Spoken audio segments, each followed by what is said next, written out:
இது புரியாம திரு எடப்பாடி பழனிசாமி அவர்கள் எல்லா இடத்துலயும் போய் பேசிட்டு இருக்கிறாரு. பார்த்திருப்பீங்க, ஒரு பஸ்ல சுத்திட்டு இருக்கிறாரு.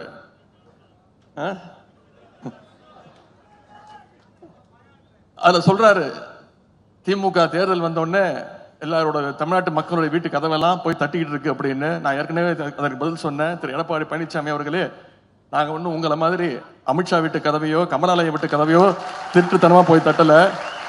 எங்க தமிழ்நாட்டு மக்களுக்கு செஞ்சிருக்கக்கூடிய திட்டங்களோட உரிமையோட போய் ஒவ்வொரு உறுப்பினர்களையும் ஒவ்வொரு வாக்காளர்களையும் தைரியமா போய் சந்திச்சுட்டு இருக்கிறோம். உங்களால சந்திக்க முடியுமா? எனவே திமுக தலைமையில் இருக்கக்கூடிய கூட்டணி என்பது வெறும் தேர்தல் கூட்டணி அல்ல, அது கொள்கை கூட்டணி என்பதை நீங்கள் உணர வேண்டும்.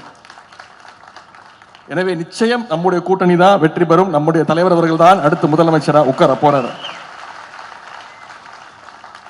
ஏன்னா எடப்பாடி பழனிசாமியோட கண்ட்ரோல்ல அதிமுகவே கிடையாது.